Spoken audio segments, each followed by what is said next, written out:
Yo les racers, bienvenue sur Accélera pour un tout nouvel épisode de Destin F1 avec Victor Martins. Ce troisième rendez-vous nous emmène à Melbourne, en Australie, sur le circuit de l'Albert Park. Un circuit que j'affectionne tout particulièrement. Après un week-end très solide à Jeddah, qui a vu deux belles remontées après une 18e place en qualification, on a réussi à marquer des points et à rester en tête du classement général. C'est l'heure de découvrir si à Melbourne, le destin de Victor continue de s'écrire en lettres dorées. Et on se retrouve pour cette séance de qualification ici à Melbourne. Il va falloir faire mieux que lors du précédent rendez-vous à Jeddah et cette 18e place. Il faut impérativement être dans le top 10 pour espérer un grand week-end. Et on se retrouve à fin du deuxième tour, on voit que ça nous place en 13e position et on va partir directement sur un troisième tour lancé. Et on fait jeu égal sur ce début du premier secteur. On arrive au virage 3 et on n'arrive pas à prendre la corde. C'est dommage, on avait quasiment gagné un dixième. On n'a pas réussi à prendre la corde, on passe un petit peu mieux sur cet enchaînement. Ouais, ça fait un dixième et demi de gagné pour l'instant, presque 2 dixièmes. Légère glisse, léger blocage sur la roue avant droite. Presque 3 dixièmes d'avance sur notre précédent chrono. On arrive sur la grande ligne droite de ce circuit, la plus grande zone DRS, là où on va aller le plus vite. On va tutoyer les 300 km/h. Et l'enchaînement virage 9 et 10. Ouais, ça fait quasiment 4 dixièmes de gagné, c'est pas mal du tout. Il faudrait descendre sous la minute 29.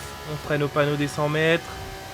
Et il y avait encore un petit peu de marge, même si on se ressort légèrement à l'extérieur. Et dernier enchaînement pour aller intégrer le top 10. C'est bien, on a gagné plus d'une demi-seconde. 6 dixièmes. C'est pas mal du tout. On va descendre sous la minute 29. Que dit le chrono? Une 28 784 et ça nous place en 4e position pour l'instant, juste derrière notre coéquipier. Les qualifications s'achèvent et il ne nous reste plus qu'à attendre la course. Rendez-vous demain en direct pour vivre la course principale en intégralité. Et on n'aura pas réussi à améliorer en toute fin de séance. Donc on va faire le 8e chrono de cette séance de qualification, marqué par la pole position de Paul Aron. Et un peu plus loin dans le classement, on voit que Antonelli, par exemple, un de nos concurrents, est un petit peu plus loin sur la grille de départ. Aujourd'hui, c'est la vitesse pure qui prime dans cette course sprint. Peu de tours et aucune place pour la stratégie. Qui aura la capacité de monter sur la plus haute marche du podium ?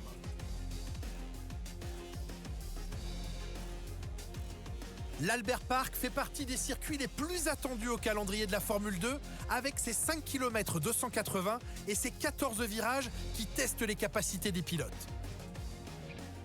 Nous vous retrouvons avec plaisir en cabine de commentaires de Formule 2. Je suis Julien Febvreau et Alex est avec moi aujourd'hui. Jour de course et plus précisément de course sprint. Alex, qu'est-ce que le temps des qualifs laisse présager pour la course d'aujourd'hui ? Effectivement. On a déjà vu des pilotes passer par les stands avant la fin d'une course sprint pour chausser des gommes tendres. Et certaines courses sprint ont même été gagnées grâce à ce stratagème. Alors, attendons de voir. L'équipe des stands peut jouer un rôle décisif. Bon, c'est parti. Je sais ce que t'as dans le ventre. Ne me déçois pas.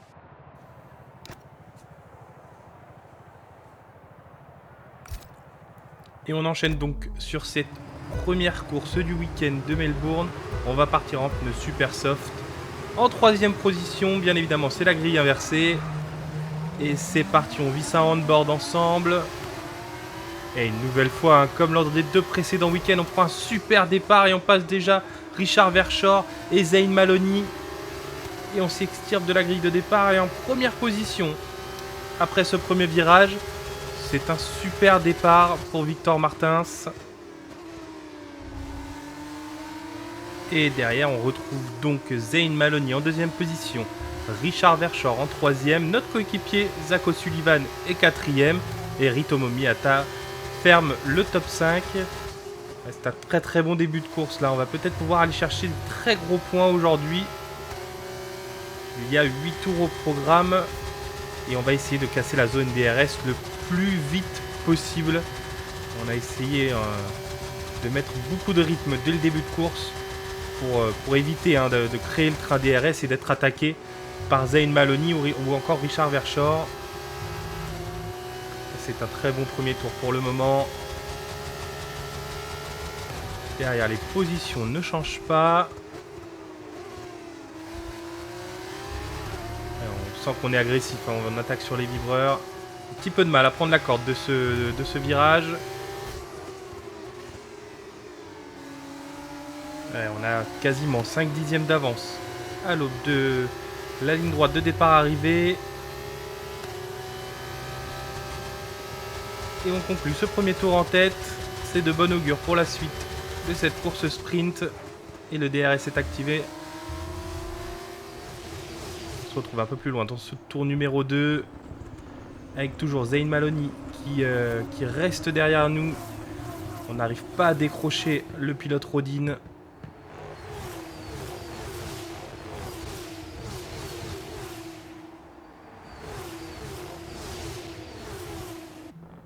Magnifique ralenti du train arrière de ces monoplaces de Formule 2. Et on va se retrouver déjà dans le tour numéro 4. Il n'y a pas beaucoup de dépassements dans cette course sprint. Et on voit qu'on arrive un petit peu à creuser sur Zane Maloney qui lui aussi creuse sur Richard Verschoor. On a réussi à le sortir de la zone DRS. Et maintenant il va falloir assurer pendant ces 4 prochains tours. Et on se retrouve fin du tour numéro 8, on est en tête, on a le tour le plus rapide, on est vraiment en train de faire une masterclass sur cette course sprint, on n'a pas vraiment été inquiété, 5 secondes d'avance sur la deuxième place. Voilà, on rate un petit peu de déconcentration dans ce dernier secteur, on a raté la corde du virage numéro 13, le 14 se passe bien et c'est gagné, victoire de Victor Martins, c'est la première de la saison, première victoire. Bravo pour le podium, tu as été extraordinaire. L'équipe a beaucoup bossé ce week-end, c'est une très belle récompense.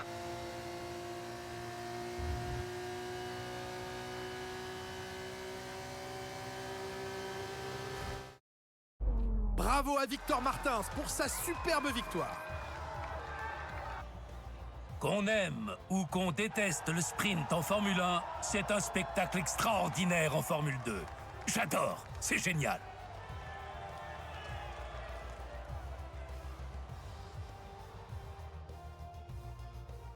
Une course incroyable aujourd'hui et une victoire bien méritée. L'écurie a travaillé très dur pour obtenir le réglage idéal de sa F2. Et les résultats parlent d'eux-mêmes, c'est Art Grand Prix qui l'emporte aujourd'hui. Superbe victoire de Victor Martins et c'est sa première de la saison. Après 2 premiers Grands Prix qui se sont très bien déroulés, on n'avait pas encore réussi à gagner. Et là voilà, la première victoire de cette saison et on espère que c'est de bon augure pour le reste de ce week-end australien.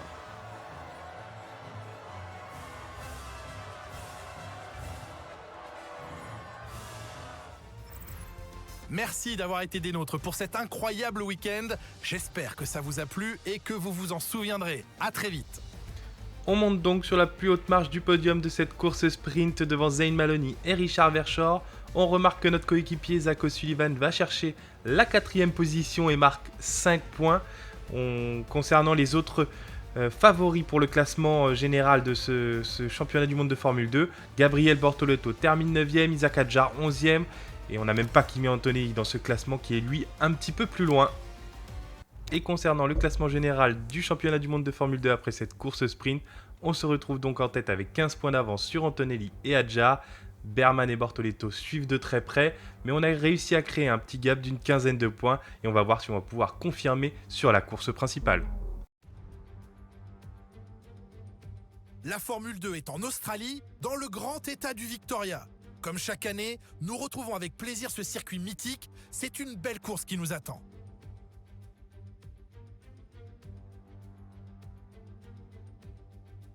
L'Albert Park fait partie des circuits les plus attendus au calendrier de la Formule 2 avec ses 5 km 280 et ses 14 virages qui testent les capacités des pilotes.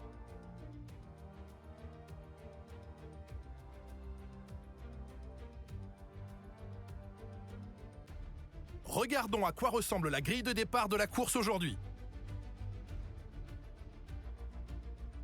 La magnifique performance réalisée hier par Paul Aron lui vaut de partir en pole position. Et Juan Manuel Correa complète la première ligne.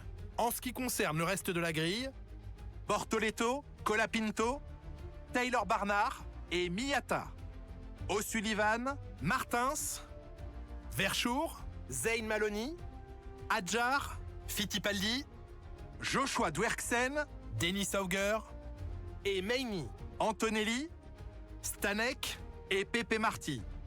Villa Gomez, Berman, Crawford et Amaury Cordil complètent la grille. Les pilotes s'installent sur la grille, c'est le moment de s'approcher du circuit. Bonjour et bienvenue dans la cabine de commentaires. Je suis Julien Febro et voici Alex. On peut noter que les conditions atmosphériques sont pour le moins changeantes. À votre avis, est-ce que cela influe sur les stratégies de course, Alex? L'incertitude met à mal les stratégies, mais il revient aux écuries de faire les bons choix de pneumatiques. Les pneus pluie risquent de s'avérer indispensables, mais encore faudra-t-il savoir à quel moment les chausser en fonction des conditions de course. Bon, c'est parti. Je sais ce que t'as dans le ventre. Ne me déçois pas. Concernant la stratégie qui nous est proposée par notre écurie, ça va être 6 tours en médium et 6 tours en soft, mais on verra qu'ils vont peut-être nous proposer de changer durant la course. Et c'est parti tout de suite pour cette course principale. Les feux s'éteignent et départ un petit peu compliqué pour l'Estonien Paul Aron qui perd une position sur Correa. Colapinto va peut-être également essayer de dépasser le pilote high-tech Grand Prix. Non, il reste devant en deuxième position. Et nous, Victor Martin, c'est déjà 4ème. On a bondi de la 8ème à la 4ème place sur cet enchaînement de virage 1-2. Et on va peut-être tenter déjà sur Franco Colapinto à l'extérieur, mais ça ne va pas passer. Allez, superbe départ encore une fois. Hein. On voit que depuis le début de la saison que c'est vraiment un point fort pour Victor Martins. Contrairement peut-être à la réalité où c'est un petit peu plus compliqué pour le pilote français. Mais en tout cas, Paul Aron n'a pas réussi à profiter de sa pole position. Et c'est Correa, le pilote Dams, qui est en tête. Colapinto est sur la 3ème marche du podium. Martin suit, Bortoleto en 5ème. Barnard 6ème. Sullivan 7ème. Miyata 8ème. Adjar 9ème. Et Richard Verschoor, le dernier, à scorer des points pour le moment. Est-ce qu'il va y avoir un train DRS hein, comme on a eu également à Jeddah ou sur des grands prix comme ça, sur des tracés urbains où on a des grandes lignes droites et grandes zones de DRS. On a souvent hein, ces trains DRS qui se forment. Et c'est quand il y a un petit peu de bagarre et que ça casse cette seconde d'écart que le peloton se déchire un petit peu. Et nous, est-ce qu'on va pouvoir attaquer hein, et aller chercher un podium sur cette course principale? Mais en tout cas, c'est un week-end qui s'annonce très solide. On va marquer beaucoup de points. Allez, on revoit avec vous le départ de Victor on board. Comment on a passé de la 8ème à la 4ème. Et ouais, tout de suite, hein, ça part très très bien. On voit qu'il y a un petit peu de mal hein, sur les départs depuis le début de la saison en F2. On verra si c'est le cas sur ce reste de cette saison de Formule 2. Et on a réussi à l'extérieur à prendre Bortoleto. Légèrement touché le mur à la sortie du virage 2. Et on a tenté d'attaquer par l'extérieur Colapinto au virage 3. On était un petit peu loin, hein. Ça aurait été un petit peu exagéré là de passer Colapinto. En tout cas, on a fait un très très bon départ en pneu médium. Et ça nous permet de tout de suite viser le podium. Hein. On se retrouve tour numéro 3. Pour le moment, le classement n'a pas évolué. Toujours Correa en tête devant Aron et Colapinto. Et on reste pour l'instant 4ème avec Victor Martins. Et on peut observer que le classement est très serré. Hein. Tout le monde est dans la seconde. On a vraiment ce train DRS qui est bien composé. Il va falloir être très tranchant sur les attaques ici à Melbourne. Ça peut passer à différents endroits, hein, mais surtout après cet enchaînement 9-10 au virage numéro 11 où on peut vraiment venir attaquer. Même si Paul Aron peut-être lui arrive au 9 par l'extérieur. C'est magnifique. Quel dépassement de Paul Aron avec le DRS sur Correa. C'est un endroit très difficile, c'est pas un freinage très très fort, donc c'est très difficile de dépasser. Mais avec l'appui du DRS, Paul Aron a réussi à passer. Et qu'est-ce qui s'est passé? C'est Fittipaldi qui abandonne Ça doit être un problème technique sur sa monoplace. Mais en tout cas, changement de leader, Paul Aron reprend son dû. L'auteur de la pole position réussit à reprendre la première place. Mais c'est lui désormais qui va être attaqué. Il n'aura pas le DRS. Et ce, dès cette première zone. Mais ça ne va pas passer. Il va protéger sa première place. Allez, un petit peu plus loin dans cette course. Est-ce qu'on va pouvoir attaquer Colapinto? Et on fait pareil que Paul Aron, sauf qu'on passe par l'intérieur sur ce virage numéro 9. Et on est également déjà très proche de Correa. Est-ce qu'on peut aller chercher encore une position? On va se retrouver à 3 de front sur ce virage numéro 11. Et c'est Correa finalement qui attaque Paul Aron. Nous, on n'a pas réussi à être assez proche. Et ça se bagarre. Du coup, on est vraiment très très près. Les 3 premiers sont vraiment très proches. Quelle bagarre. C'est très très propre entre Paul Aron et Correa. Mais du coup, le pilote américain n'arrive pas à ressortir de ce dernier virage. Et on va pouvoir prendre l'avantage dans la ligne droite de départ arrivée. On prend la deuxième position. Ça fait 2 places de gagné en 2 tours. Et on attaque directement Paul Aron. Magnifique au virage numéro 1. Quelle attaque. Il ne s'y attendait pas, je pense, le pilote estonien. Donc il n'avait pas protégé l'intérieur. Et on freine le plus tard possible pour prendre l'avantage. Même si, oula, on a du mal. Sur ce virage numéro 3, Paul Aron peut attaquer. Oh, légère glissade du pilote estonien. Et ça nous permet de prendre l'avantage. Ici, sur la course principale de ce Grand Prix d'Australie. Est-ce que l'on va pouvoir réussir à faire le week-end parfait? Victoire en course sprint et victoire en course principale, telle est la question. Mais en tout cas, c'est bien parti. Et il faut maintenant faire l'effort pour casser le train DRS. Voilà, on essaye de se décaler déjà un petit peu dans cette ligne droite pour éviter de donner trop d'aspiration à Paul Aron, qui revient à 3 dixièmes. On n'est pas mauvais dans cet enchaînement. On arrive à faire un tout petit écart et à empêcher de se faire attaquer au virage numéro 11. Et si derrière ça s'attaque un petit peu, ce serait vraiment tout bénef pour nous.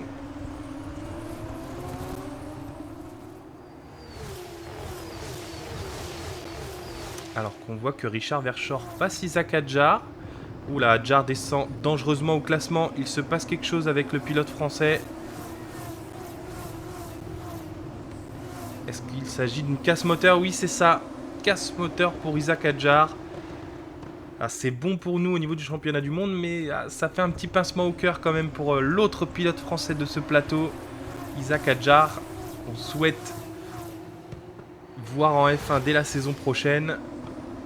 Et on se retrouve 6ème tour et c'est le début de la valse des arrêts au stand avec Franco Colapinto, Tyler Barnard, Richard Verschoor qui s'arrête au tour numéro 6. On devait s'arrêter à ce tour-là, mais avec la dégradation des pneus finalement assez faible à Melbourne, Jeff nous a proposé de tirer 2 tours de plus jusqu'au tour numéro 8. Est-ce que c'est la bonne solution? Mais en tout cas, pas mal de pilotes continuent. On voit que finalement, Colapinto, Barnard et Verschoor sont les 3 seuls qui se sont arrêtés pour le moment. Et pour Victor, tour numéro 7, le job est fait. On a réussi à casser la zone de DRS. Et on s'arrête au stand à la fin de ce tour numéro 7. Et l'erreur de stratégie, on ne voulait pas aller jusqu'au tour numéro 8 parce qu'on voyait que Colapinto reprenait du temps. Mais notre coéquipier également est au stand. Quelle erreur stratégique de la part d'ART. Et en plus, on a du mal à décoller. Ah là là là là, quelle erreur. Ça va faire beaucoup de temps de perdu pour notre coéquipier qui était lui aussi dans les points. C'est vraiment dommage. Avec un mauvais arrêt au stand, on a gêné notre coéquipier. Il n'y a rien de bon et on ressort derrière Colapinto et Tyler Barnard qui vient nous tamponner tout simplement. Il a pris son virage comme si on n'était pas là, comme si on sortait pas des stands. Il a le DRS mais il faut faire tout pour rester devant lui. Et faire en sorte que les pneus chauffent. Alors, on le tasse légèrement sur l'extérieur. On lui laisse quand même un petit peu de place. Et on va réussir à rester en 8ème position derrière Franco Colapinto, qui a finalement bien fait de s'arrêter un tour plus tôt. On aurait dû suivre la stratégie initiale. C'était apparemment la meilleure, avec un tour de plus en pneus soft, des pneus frais, chauds, qui ont un très bon grip. Ce qui permet donc à Franco Colapinto d'avoir 1 seconde d'avance sur nous et d'être provisoirement en tête de cette course. On va attendre donc les autres arrêts au stand. Aaron, Correa, Bortoleto, on va voir où ça va ressortir ce monde-là. Et ils ont suivi la stratégie qui m'avait été proposée par mon écurie ART. C'était de s'arrêter au 8e tour. Est-ce que c'est la bonne stratégie ou est-ce qu'on va avoir réussi à gratter un petit peu de temps sur tous ces pilotes? On va voir si leur arrêt au stand se passe un petit peu mieux que nous. C'est vrai qu'on a perdu pas mal de temps aussi au stand. On en a bien perdu 1 seconde et demie, 2 secondes. On a vraiment eu du mal à ressortir de notre emplacement. Et en tout cas, pas de changement entre ces pilotes, Aaron, Correa, Bortoleto.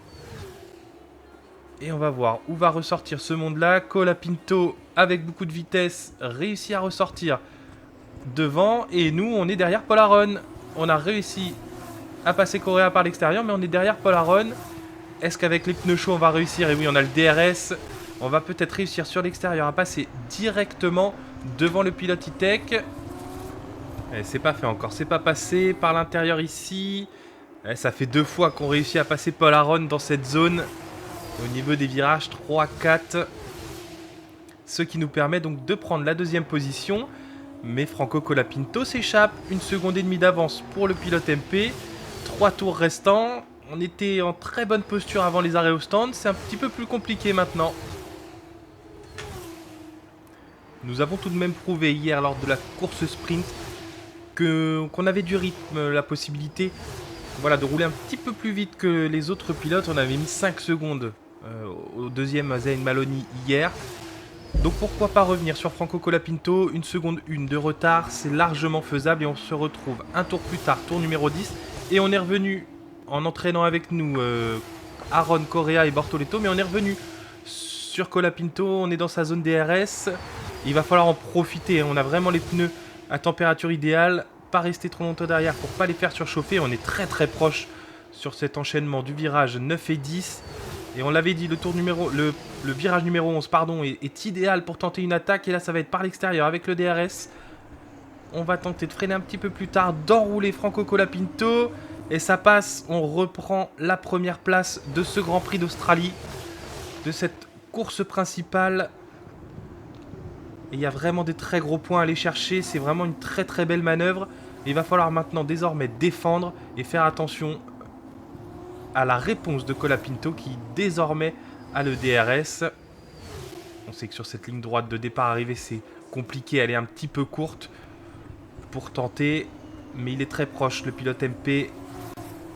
Et là par contre il y a un gros freinage au virage 3. Il va peut-être pouvoir tenter quelque chose, même s'il faut qu'il fasse attention dans ses rétros, parce que Paul Aaron n'est pas loin non plus. On a 5 pilotes, un groupe de 5 pilotes qui va se battre pour le podium. Est-ce que Aaron, Correa, Bortoleto, qui ont des pneus légèrement plus frais que Colapinto, vont réussir à attaquer?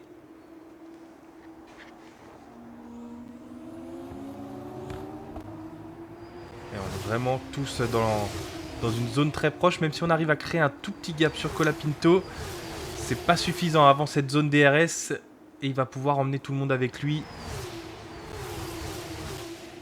Et revenir environ à 5 dixièmes. Oui, c'est ça, à peu près 5 dixièmes. Il aura le DRS également sur cette zone numéro 3.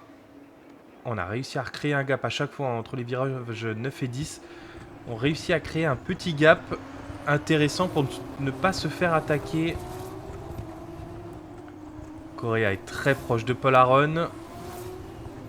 Est-ce qu'il y aura des attaques sur ce dernier tour? On va entrer dans ce dernier tour de course. Et est-ce qu'on va pouvoir aller chercher une 2e victoire ce week-end? On n'avait pas encore gagné cette saison. Et si on fait 2 victoires ici en Australie sur le circuit de l'Albert Park, ce serait vraiment mathématiquement une très très belle opération. Et pour ce qui est des autres acteurs de ce quintet de tête du classement général du championnat du monde de Formule 2, on voit que Kimi Antonelli a fait une belle remontée. En qualification, il avait fait le 15e ou 16e temps, je crois. Et là, il est en 9e position de cette course principale. Il va réussir à sauver quelques points, le jeune Italien. Isaac Hadjar, malheureusement, on a vu tout à l'heure qu'il a dû abandonner sur un problème technique. Et la déception vient surtout d'Oli Berman, seulement en 16e position. Très très loin, le Britannique, alors qu'on est en on-board avec l'Estonien Paul Aaron, qui va réussir à remonter au classement général avec ce podium. Et nous, on a réussi à faire le gap avec Colapinto, 1 seconde 1 d'avance. On va pas être attaqué sur cette fin de course. Ça sent bon, ça sent très bon même. Et les positions ont l'air de rester telles quelles. Bortoleto n'arrive pas à attaquer non plus Correa ou Aron. Peut-être que Paul Aron va pouvoir tenter une dernière attaque sur Colapinto. Non, il va rester bien sagement. 3e position. Et on va aller la chercher, cette 2e victoire. On va aller la chercher. Il ne faut faire aucune erreur dans ce dernier secteur. On reste très prudent, très sage dans ce dernier virage. On n'en met pas trop. Et ça va le faire. 2e victoire de ce week-end pour Victor Martins. Tu as travaillé dur pour obtenir cette victoire. Félicitations. Merci Jeff, ça fait plaisir. Et ça fait donc 2 victoires en 2 courses ici en Australie. Un week-end plein, on a quasiment pris le maximum de points possible. Et c'est de très bon augure pour la suite de la saison. Il faut croire qu'il ne se prénomme pas Victor pour rien. Victoire de Victor Martins. Les dépassements, c'est son truc. Mais toujours dans le respect des règles et des adversaires. En tout cas, sa monoplace a été l'attraction de la course.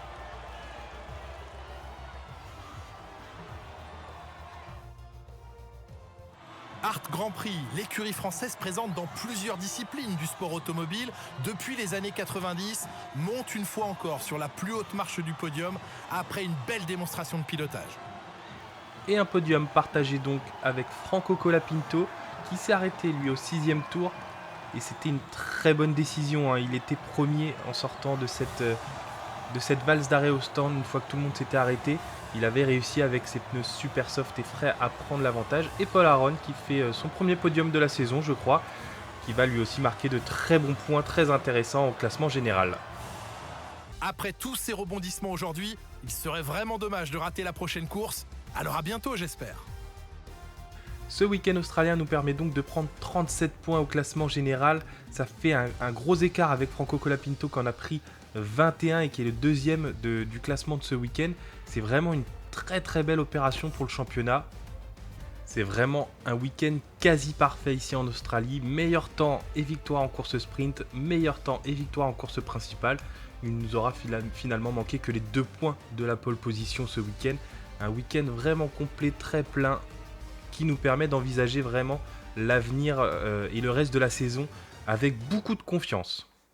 Au classement des pilotes, ça nous donne maintenant une très très belle avance, 34 points sur Gabriel Bortoleto qui prend la 2e place de ce championnat du monde de Formule 2. Colapinto également fait une très belle remontée, remonte en 3e position. Antonelli et Adjar, même Berman, sont vraiment les perdants de ce week-end. Ils n'ont pas marqué beaucoup de points. Alors qu'au classement des constructeurs, ART Grand Prix prend l'avantage devant Prema et Invicta reste en 3e position. Et le rideau tombe donc sur Melbourne, un nouvel épisode riche en émotions pour Victor Martins avec ses 2 victoires. Mais ce n'est que le début de l'aventure, la saison est encore longue et chaque course va écrire une nouvelle page de son destin. Rendez-vous au prochain épisode de Destin F1 pour voir jusqu'où ce rêve peut le mener. J'espère que ça vous a plu, c'était Accélera. N'hésite pas à t'abonner, à liker pour suivre l'aventure de Victor Martins.